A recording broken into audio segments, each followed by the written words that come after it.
Hey guys, this is Nicole Van Tassel with I Explore Science, and I'm super excited to share with you basically a simple storyline. So we're going to look at how you assemble the 3D puzzle, how you go from your phenomena to your content, how you put it all together, those science and engineering practices, those cross-cutting concepts.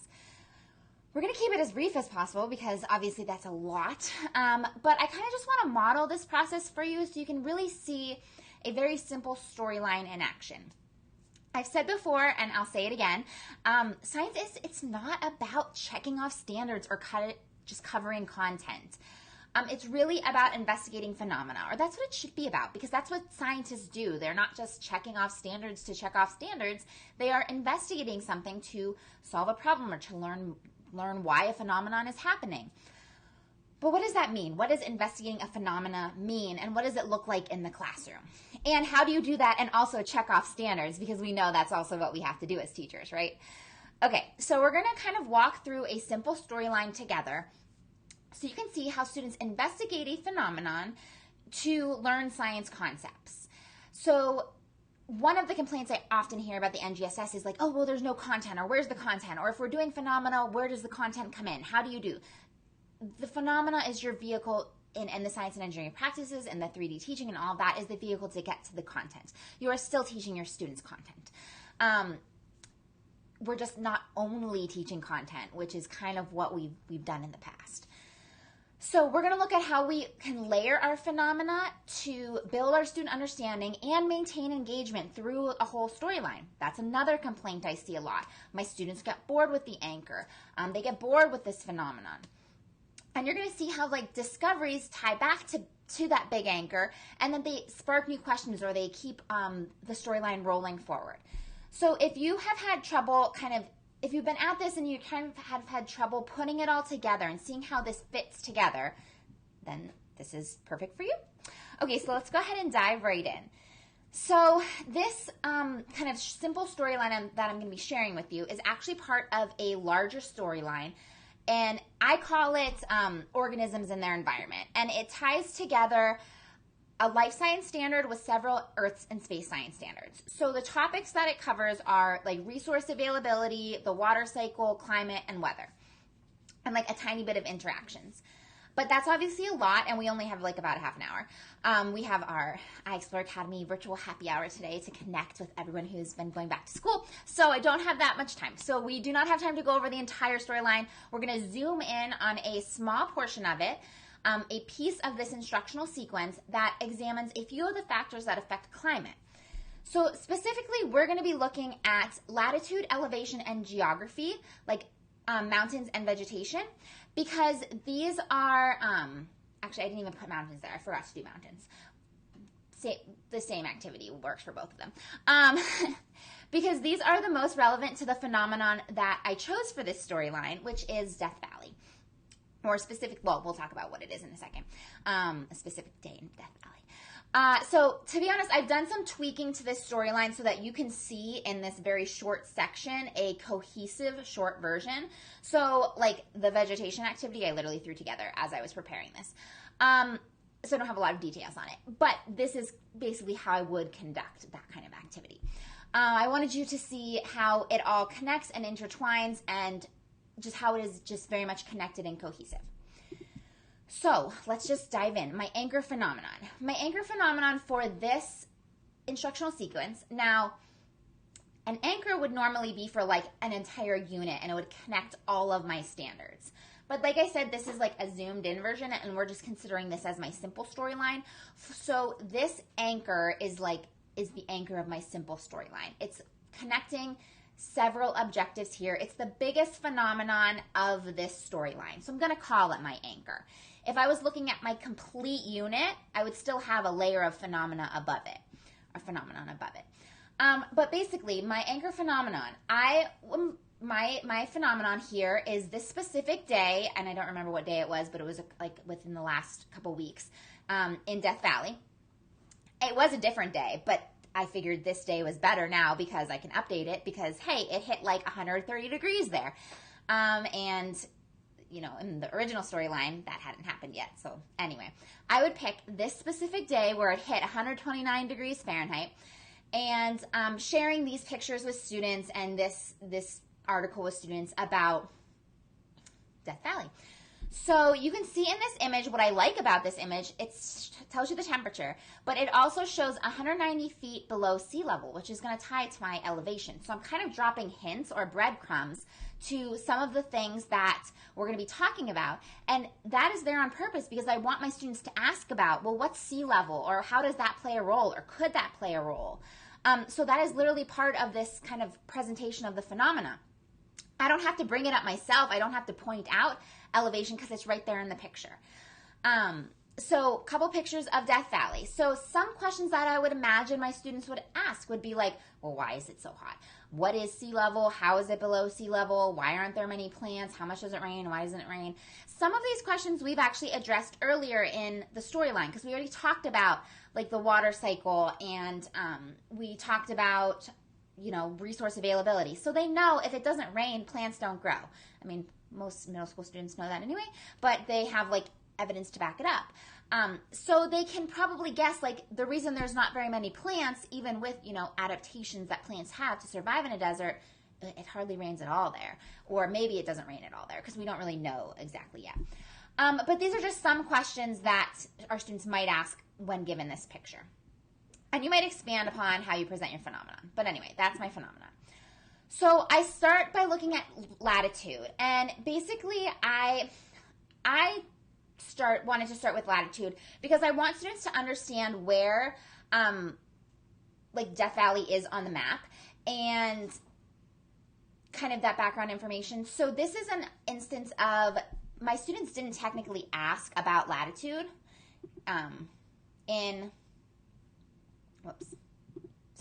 my students didn't technically ask about latitude in their questions. They might have asked about elevation, sea level. They didn't technically ask about latitude. Maybe they asked where is Death Valley if they don't know. But either way, I have decided this is the direction I'm going to go. Now, later on, I'm going to really draw from my students' questions and bring those in. And obviously, you want to do that as much as possible. But in this instance, I just made a choice. Latitude is where I want to start. So I started them off by mapping deserts and collecting temperature data for each of these North American deserts. And then we move into explaining that by looking at Earth's tilt and solar energy. So in this sense, this is a three-dimensional activity because students are actually collecting data and analyzing that data for themselves, whether I'm giving them the data and then they're analyzing it, or they're collecting it themselves and then they're analyzing it. This is still a very real-world phenomenon because I am looking at actual North American deserts and I'm looking at actual data. And actually, I just realized I don't know if there's comments because I can't see them. So if you are asking questions, it's hidden and I don't know where it is. I'm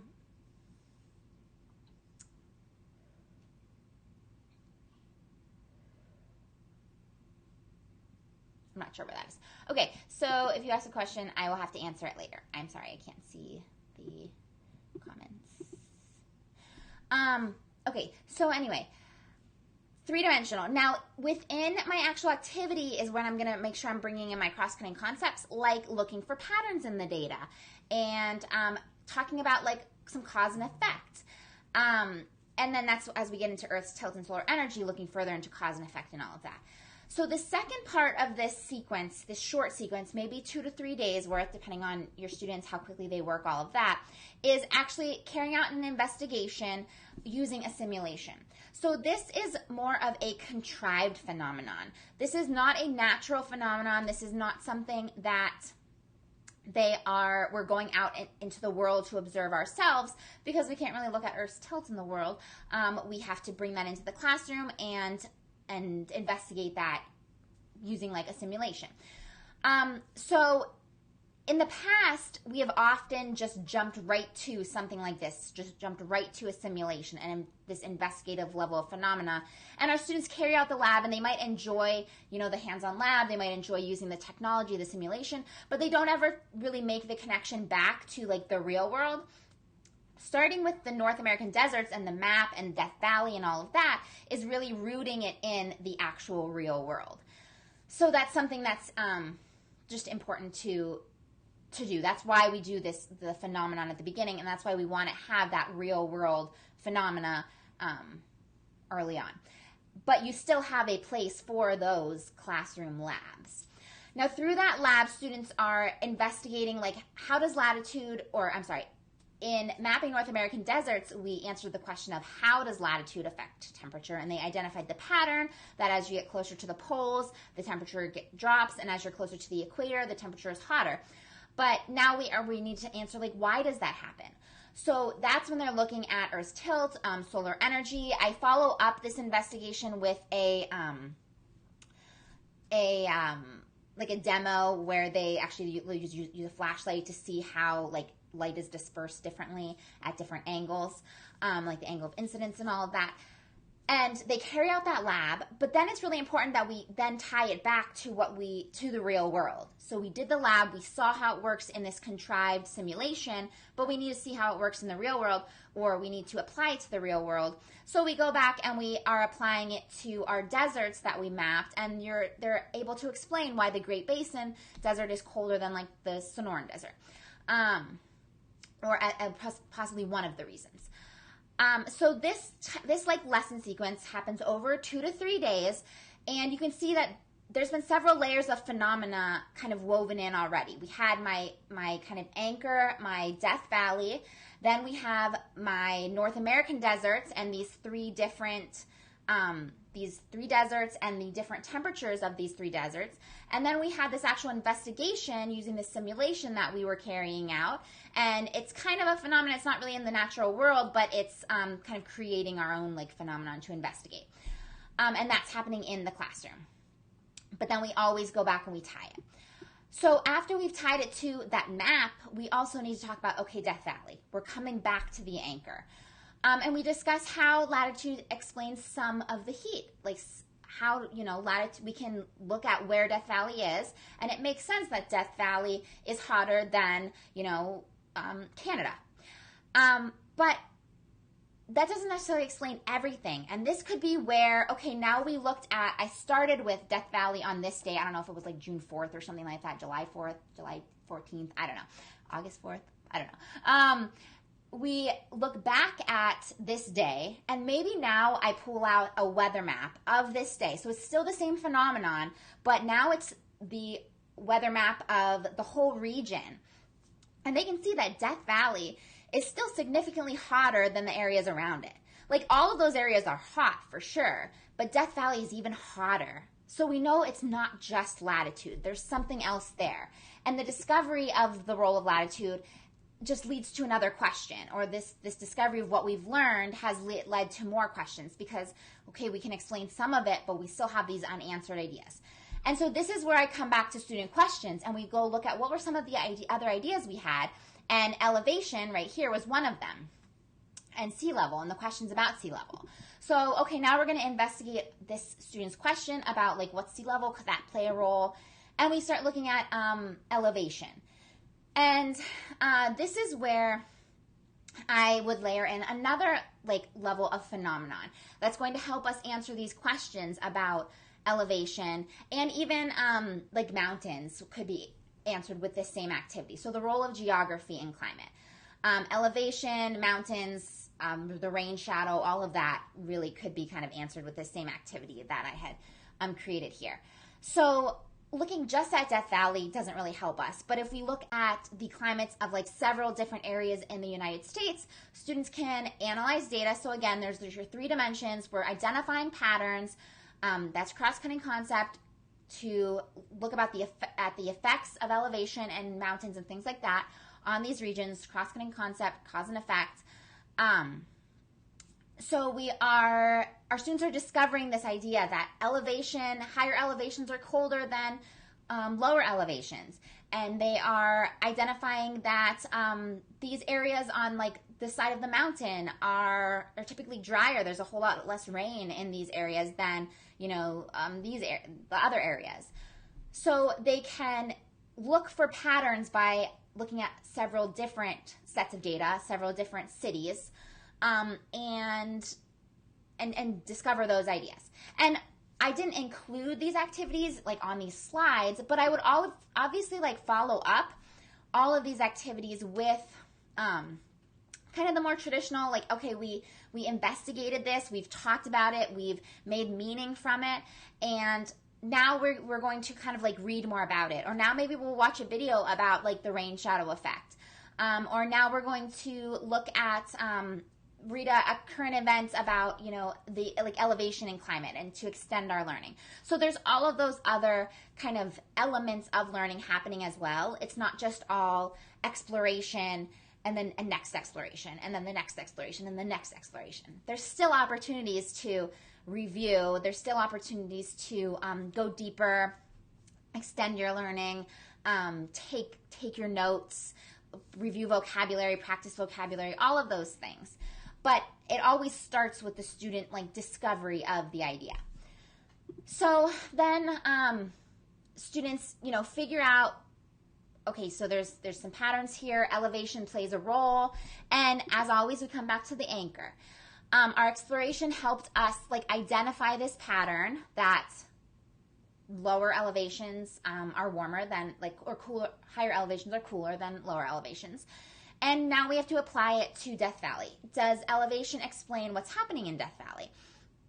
So maybe we look at those elevations in Death Valley compared to the surrounding area, and we can maybe draw some conclusions about that. What we did with the previous activity doesn't explain why it happens though, and that's something that maybe you go into or maybe you don't go into. It's kind of up to you. You could potentially like investigate it further. You could investigate it by just reading about it, by doing some modeling to show how like the low elevation essentially traps the hot air. Maybe it's also something that you can actually replicate in your classroom, like in a lab portion, trapping the hot air kind of in this basin. Or maybe it's not. Maybe for your purposes, all students really need to know is that this is what happens. That's your call. That's up to you. But either way, we come back and we kind of apply what we've learned to, you know, elevation affects temperatures, and hey, this fits the pattern. Death Valley is at a very low elevation, so it does fit the pattern of cooler temperatures at higher elevations and warmer temperatures at lower elevations. So we're just putting these pieces together. Now, we still had other questions, though. We had questions about, like, the vegetation. We had questions about rainfall. So, like I said, we had actually covered, like, rainfall, the water cycle, all of that resource availability earlier in the storyline. So we kind of already know, like, why there aren't many plants growing in Death Valley. But here we can talk about, well, how does that, in turn, affect the climate? Which is actually a high school standard, like this coevolution of the biosphere and the geosphere and the, wait, what is it? The biosphere, the atmosphere, geosphere, all the spheres. So you can kind of look at the interactions between these different spheres and kind of just hint at that in middle school as kind of a, I don't know, just a fun way to touch on these things. But either way, vegetation has an impact on climate. So now we can look at, okay, well, what does that, how does that, you know, no rainfall affects the vegetation, but also vegetation then affects the climate. It's like a feedback system. So this is something that students could very easily investigate themselves in a schoolyard. They could design an investigation for. Before, however, diving into like telling them, you know, vegetation effects and you're going to go design something, you might introduce like another just kind of smaller level phenomenon to get them excited. Something simple. It could be talking about, maybe you just go outside and you have like a recess time and you just ask them, well, what do you observe? Or maybe you take a walk and you go on like the hot pavement area versus like the cool shady, you know, trees area, and you just have them observe like which area is cooler, which area is hotter. Maybe you have them just think about that if that's not a possibility. Maybe you could tie in experience, you know, if you're in a region where the snow falls, oftentimes snow stays longer in forested areas or like wooded areas than it does in the just like open areas. Although there's also evidence to the contrary depending on if you're in a warmer climate or a colder climate. But you might introduce like another phenomenon just to again, add those layers and give them something to investigate, get them asking those same questions like, okay, well, what is the role of vegetation on temperature? So students could design an investigation to kind of figure out how does vegetation affect temperature, and you can obviously discuss, like, is this something that we can extrapolate to entire regions or to entire cities, entire regions, and maybe it is, maybe it isn't. It's something that you can talk about. You can talk about the limitations of their investigations as well as how their investigations can provide evidence. Again, this is three-dimensional, planning and carrying out an investigation. It is not cookie cutter. You are not giving them all of the steps. They have to think through it. They have to just make these decisions. And as a follow-up, students could extend their learning, or this could even be your phenomenon, to the idea of heat islands, or like those urban hotspots where the lack of vegetation literally causes increases in temperature in the city and those surrounding areas. This could be a really good formative assessment to see what students have learned and how vegetation affects climate. And you could tie in like what other factors in this specific region could be affecting the climate of this area, of this city. So comparing this city to the surrounding rural forested areas, or comparing this city to a different city. And you could ask them to bring in the elevation and the latitude and the presence or absence of mountains, or the presence or absence of bodies of water, if you've also covered that, which I didn't cover in this short storyline. But you can bring all of these pieces into your story, into your formative assessments. And the goal, though, however, you are still always going to come back and explain your anchor phenomenon. One of the reasons we do that is when we do our final assessment, we really are giving students a new phenomenon to take all of their evidence and explain, or predict, or build a model for, or whatever it is. And by doing this with our students, with our anchor, we are modeling that process for them. So they, throughout the entire like little mini storyline here, are understanding how I take what I did in that simulation or what I did in that investigation and how I actually apply that to a real world phenomenon, how I take that information and do something with it. It isn't just a lab I finished and I write stuff up and I tie it to, say this is also what the textbook says. No, this is how it actually applies, and this is how I see it in the real world. We want them to do that on the assessment, on this final evaluation. We want them to be able to do that to show us that they've learned and that they understand these concepts. So we want to model it with our anchor phenomenon. So again, we come back to the anchor. Now, we do come back to the anchor again and again, but it's not necessarily daily. So our students aren't necessarily going to be like getting bored with it, because it's not like you're not talking about it every single day. There are, different days of the schoolyard investigation. There are several days of investigating like mountains and all of that. So, there's stuff in between, and then there's all of these other phenomena in between. And you can make the phenomena really interesting. I mean, these are some that I found, but you can probably find stuff that's even way more fascinating for your students, for yourself.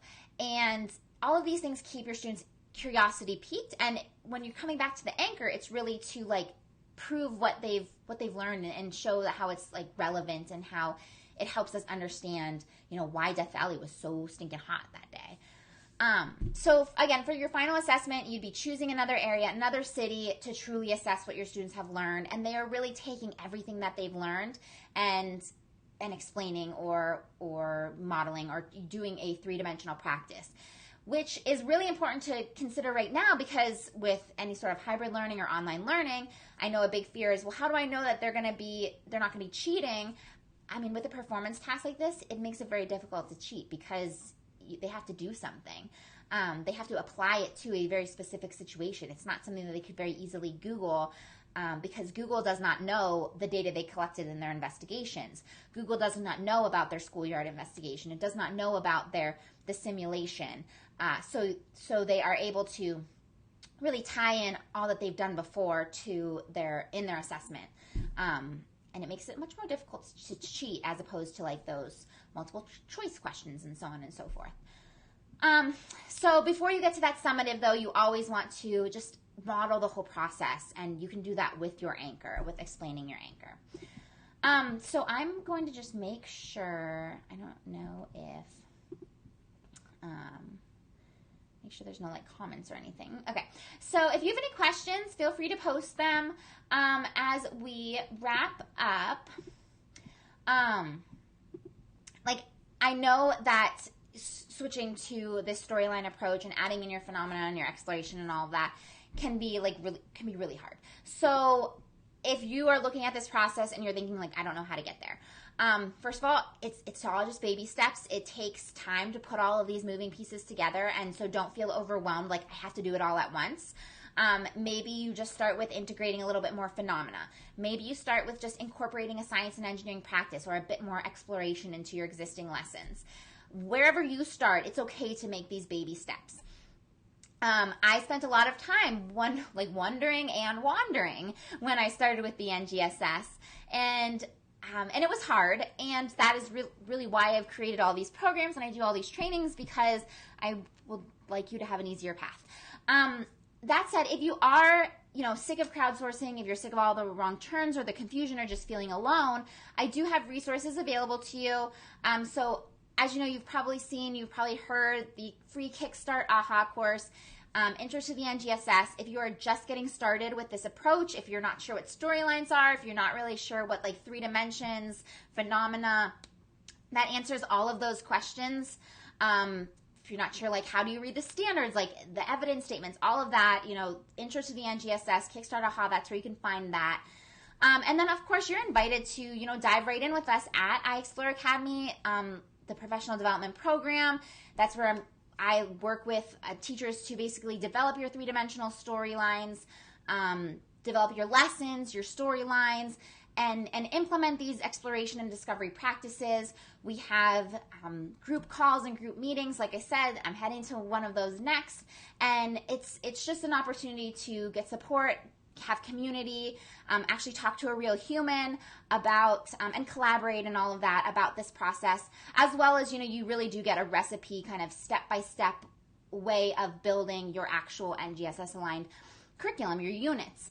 And of course, like, if your school or district is interested in scheduling, is looking for support with like workshops or guided working sessions, developing curriculum, jumpstarting, more exploration, more discovery, 3D teaching, all of that, I'm also here for that. I'm scheduling for the winter and spring, so just reach out and I can let you know what's the what with that. So thank you so much for being part of this community, and I hope this was helpful for you in kind of getting an understanding of what like a simple storyline might look like. Again, this was just a kind of zoomed in version of it doesn't even fully address one standard, but what that flow of phenomena and exploration and then the layering of phenomena looks like within a storyline. So if you have questions, reach out. Otherwise, I will chat with you guys later. Have a good one.